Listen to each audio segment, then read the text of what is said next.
Is this working? Is this working? What's up, everybody? This is your boy Georgie. I am so excited to be here with you guys on Depth Horizon.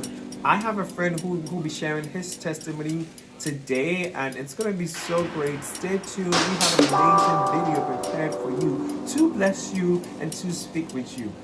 Hey guys, so today I have my friend Dominic here. He's gonna share his life story, basically his testimony to God and his relationship with God and the journey that transitioned him to being the person he is today.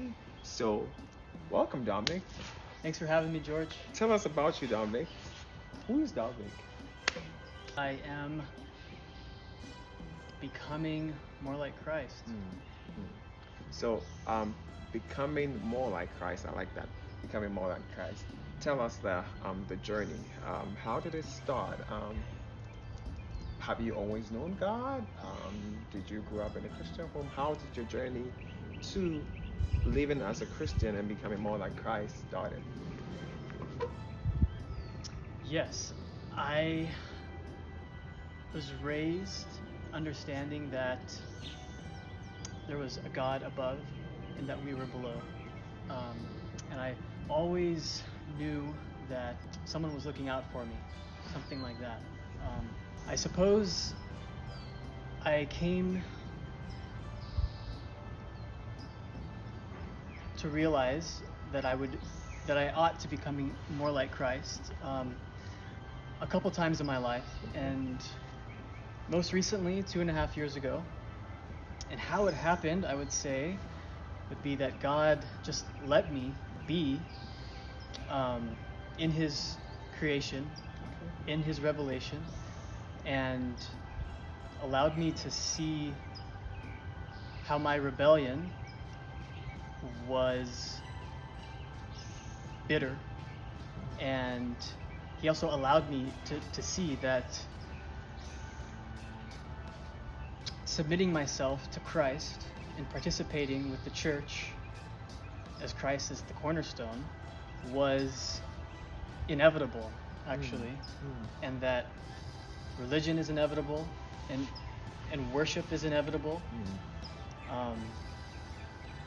And that the Christian story is the most awesome story, and that the God Yahweh is the most high God. Okay.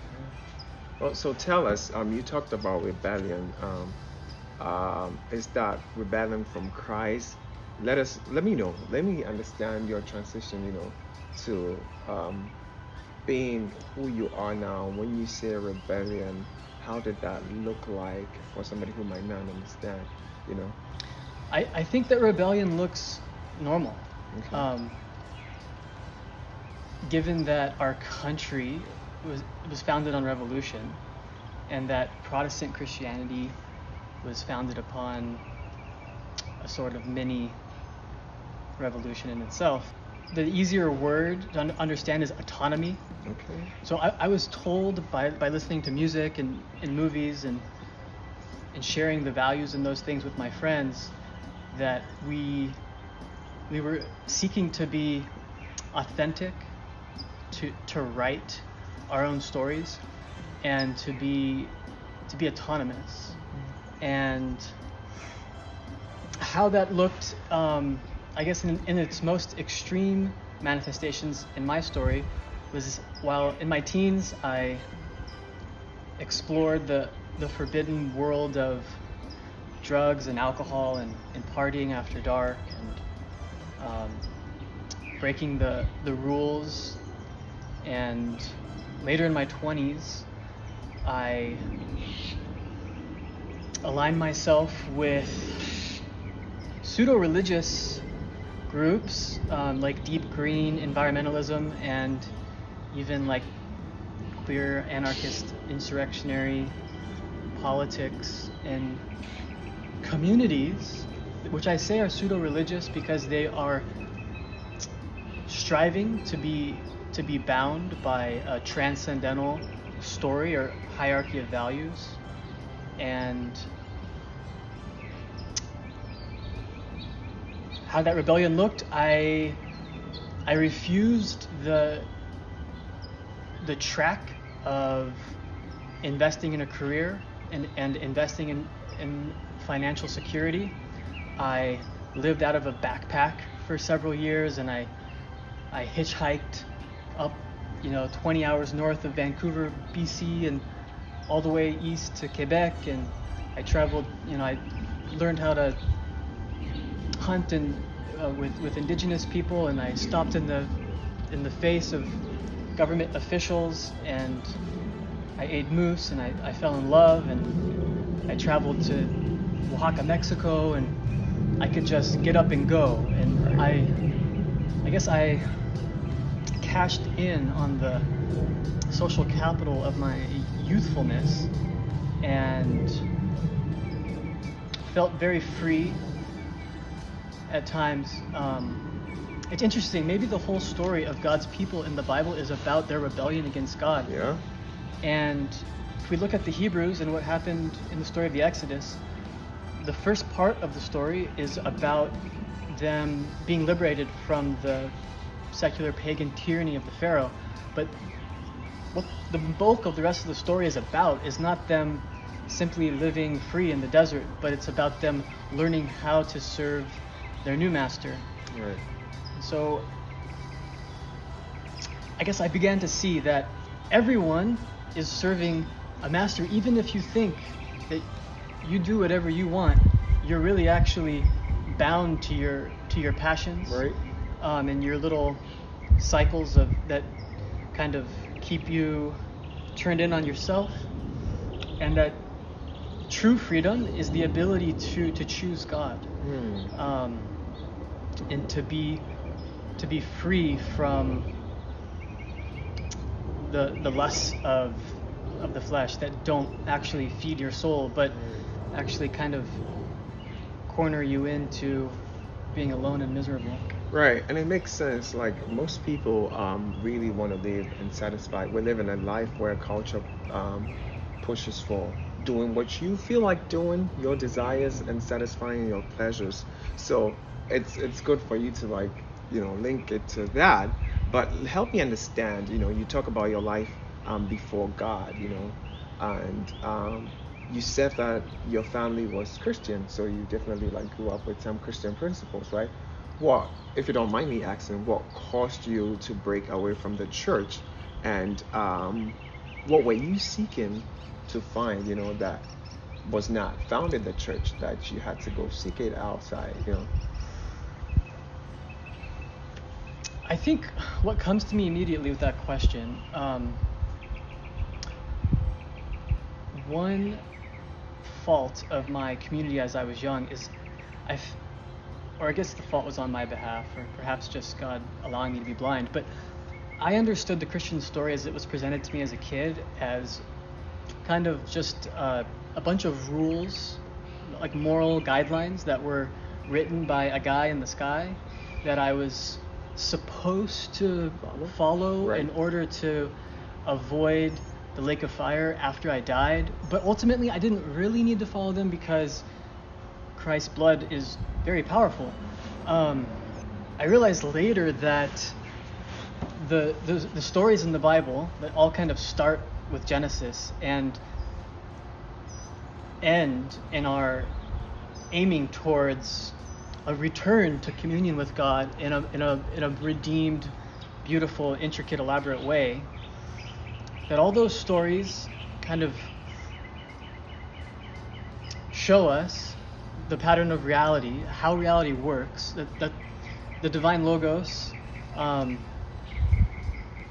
flood, baptism, death, resurrection, it's not an arbitrary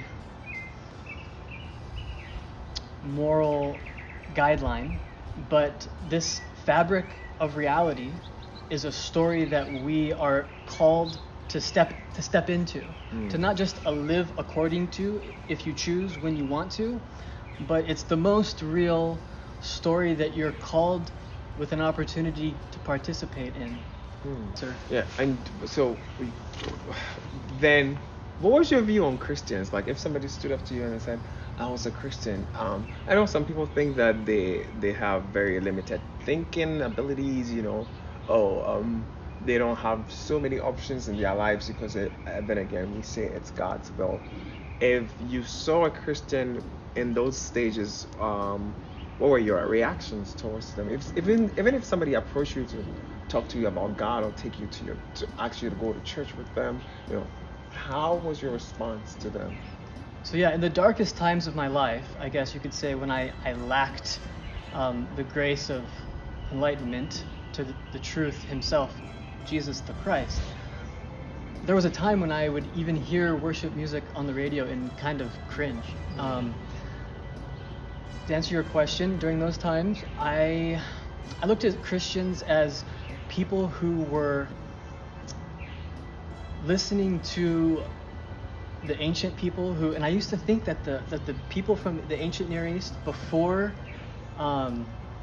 cell phones and Elon Musk and before all that, those people are just kind of stupid compared to us. Right. Whereas now I see that we are quite blind in a lot of ways, compared to the insights that the early church had about the cosmic understanding of how our worlds work with each other.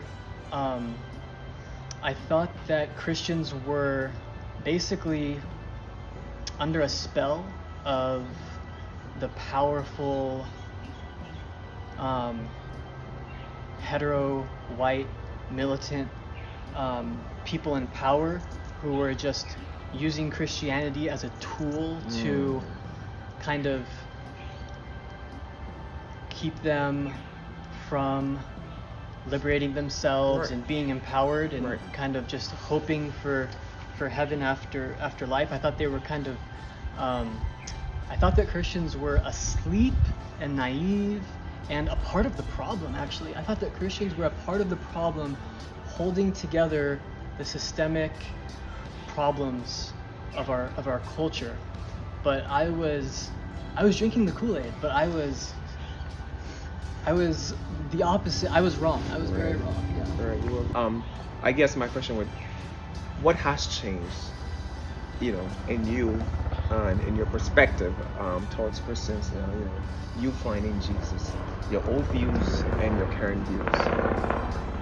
I see us as brothers, as sons of God, who are called to participate in his life more. There's no higher calling than that. I see that the Christian story, that the absolute God, who is beyond the category of being in creation, condescended to become a man, gave himself to his enemies,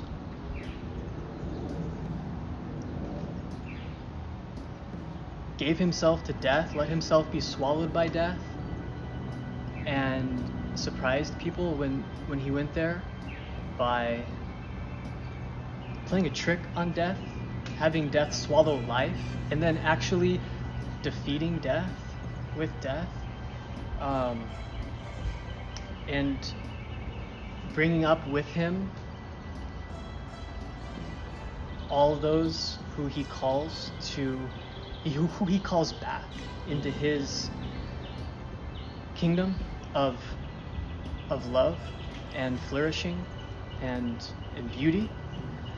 I see Christians as little Christs who are participating in the most beautiful story that, how can you can't top that story. I mean, we see every box office Marvel movie now has to have a resurrection scene. All the stories point to that most central, fundamental, high story. And so I see Christianity as just the most honest, blatant, like bold. Something too about today, it's different. When I was young, I saw that like being a Christian came with social advantages. And now today, given our cultural moment, it's actually becoming less and less popular. Like the social advantages are decreasing. So I see Christians today who are blessed with the capacity to be outspoken about their faith as brave and brave miracles. Right. Yeah. Right. So, is there any anything in your journey, any significant thing you want to share in your journey to Christ, or anything that you've seen God do or manifest in your life that you want to share? I would say that if I could share something,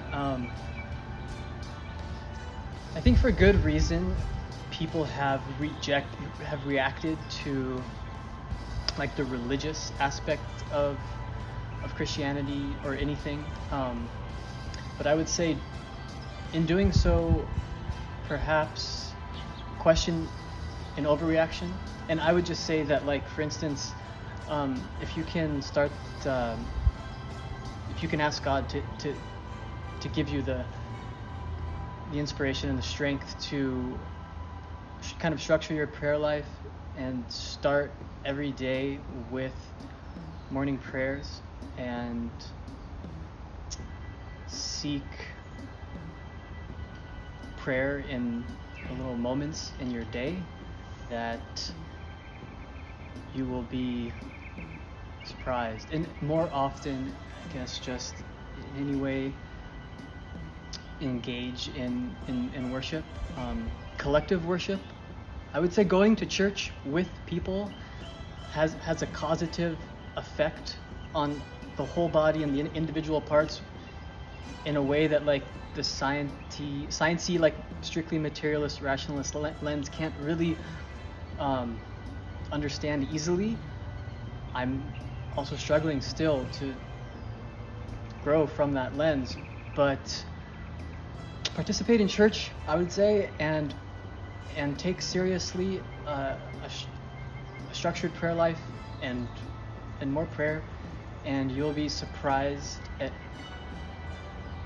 how that binds you to a community, and how that transforms you into participating in divinity. All right, guys, he said you should go to church, be part of a community, a church community, pray, spend time, connect with God. And those are great efforts. Those are great things to actually practice as a Christian. On that note, we'll let Dominic go, but thank you so much for being here, Dominic. Yeah. And thank you so much for sharing your testimony on my platform. I'm honored. Thanks.